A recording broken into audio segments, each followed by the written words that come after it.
Hi Jim, welcome back to the channel. Well, it's good to be back. So today we're going to talk about some fun day trips we've recently been on. And so one of them we went was to the Booth Western Museum in Cartersville, Georgia.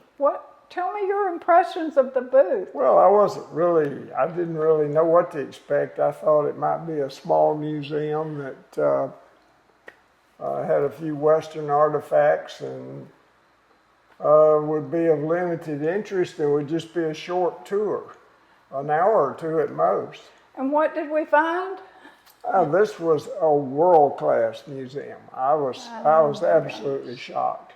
It really would take your breath away, from the artwork to the sculptures, and I was impressed that they had covered wagons and stagecoaches. A stagecoach, a historic stagecoach, right in the museum. So it was fantastic.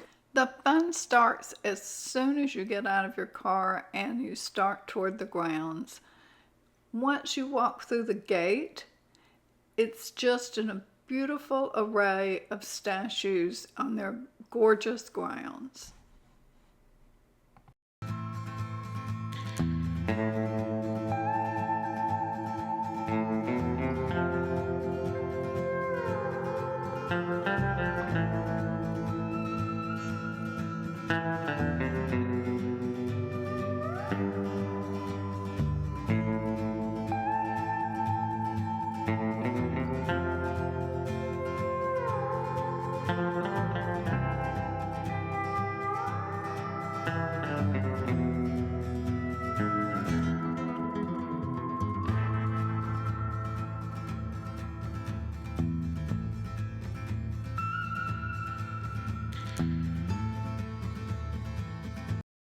That same day, we planned to visit the Savoy Museum, but we spent so much time at the booth, we modified our plans on the fly and went back to the Savoy. So, what's the Savoy? Tell me about the Savoy Museum. Well, the Savoy Museum is a recognized a first-class car museum. But I didn't really know what to expect, other than the fact that I knew they had some really good exhibits, but I didn't know how large it was or where it was exactly. But so it was all interesting and new to us. Yeah, I thought it was really unique the way they have some shows that alternate, so you could go back multiple times. So when we went, they were featuring NASCAR. But they also had a display of Woody cars, which I thought was just amazing. I love the old Incredible. Woodies. They were best display of Woodies I've ever seen. Right. And then we also went to the Chieftians Museum, which was in Rome, Georgia, which was also a day trip for us. And that was also wonderful. So what was at the Chieftains? Well, the Chieftians Museum was actually in the home of one of the primary chiefs of the Cherokee Nation. And it had a lot of interesting information, things that we did not know, even though we'd grown up and spent many years in the center of what was once Cherokee Nation. But this was amazing amount of history of things that I had no idea. I had no idea that Cherokees owned all the river ferries in that section of the state. That was really amazing, and that was how they generated a lot of the funds that they had that allowed them to be so successful. And I really enjoyed that trip because my grandmother, 3 generations removed, is a Cherokee heritage, Choctaw. And so it was really nice to go back and see my heritage. So these were all great day trips, and I was just wondering what type of planning goes into making a really fantastic day trip, Jim? Well, you need to think about wraps and being prepared with whatever wraps that you may need. And for me, sometimes the air conditioning's a little bit too much for me, and I need to carry a wrap, even though the weather here right now is quite warm. You still have to be prepared. Yeah, I think being prepared is the key. And you mentioned a wrap. But you also, when you think about what are you taking, I also think about a purse as a lady, and that's one thing to check on because sometimes museums don't allow you to take a large bag in. So I usually check on that. Generally, they'll have something on their website. So really check ahead as to what you need. And then always think about the weather. Is it going to rain? Are we going to have the thunderstorm of the century?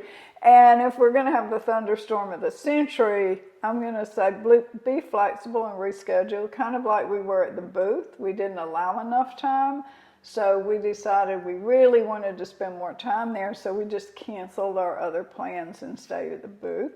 So I would say being a little bit flexible about when you go and consider the weather. Check ahead of time, make sure it's going to be safe for you to travel that day because most of the time, if it's a day trip, I think you want to be, what do you think, like an hour and a half, 2 hours from where you start? Something comfortable for me. Yeah, something so you don't have to drive so far and it feels good. The other thing, Jim, is I always get hungry. Snacks are a welcome thing. Snacks are essential. So what are some of the things we usually pack for snacks? Well, just eating out in general is expensive and usually doesn't really rate that high in terms of healthiness. So I always like to carry some mixed nuts and perhaps a piece of fruit, an apple, banana, whatever.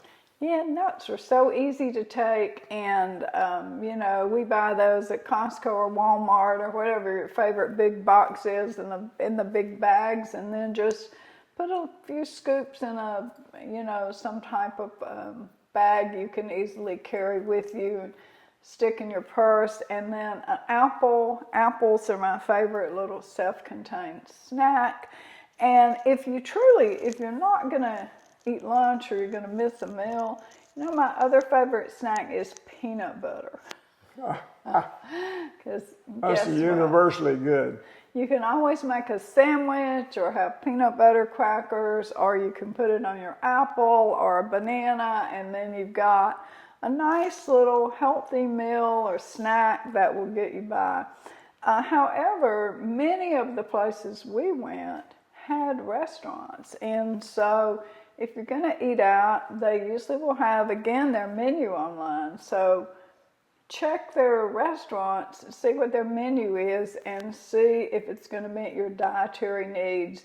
And if not, then pack accordingly. Very good. What kind of ticket do you need to get in? Is this going to be expensive? Do you need to purchase in advance?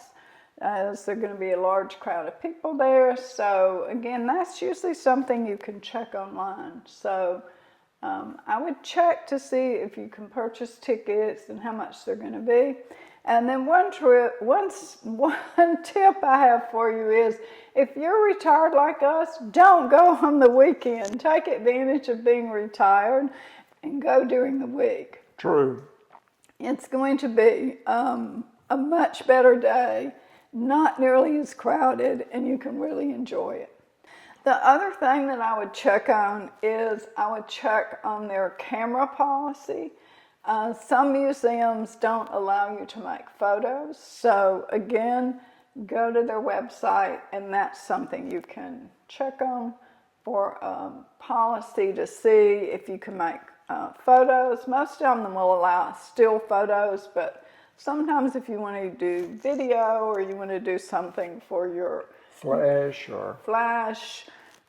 So check on the camera policy and act accordingly. all in all, they were very successful day trips, and I highly recommend day trips. And don't discount the fact that places where you've lived for many years, that you've driven by 1,000 times, those might be some of the most interesting places to visit. We had been by the Chieftians Museum for many years and never visited it, and we really were missing out. So this is an opportunity to catch up on those day trips and really find some interesting nuggets of beautiful places near where you live. I agree, Jim. And Jim had a great idea for picking day trips. Sometimes we agree on where we want to go, but sometimes it might just be something Jim wants to see or something I want to see. So we alternate. We try to pick one day a month that we're going to go on a day trip, and every other month you get to pick where you're going to go. So, and even if Jim doesn't like it, he's going to come with my place and vice versa. And like Jim says, a lot of times you're really surprised. So if you'd asked me if I was going to really enjoy my day at the Booth Western Museum, I would have said, nah, it'll be okay.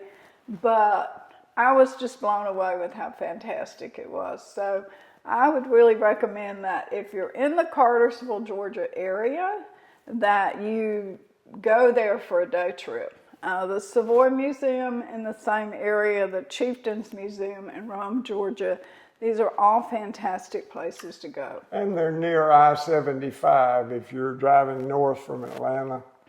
Yes, they would make a great rest stop if you want to stop there. Maybe spend the evening if you're traveling somewhere else. It would be fantastic. So just a little pre-planning, think about the weather, think about how far it's going to be, what you need to take, and take some snacks, and then think about your diet, what you're going to eat while you're there, and it'll be a successful, wonderful trip.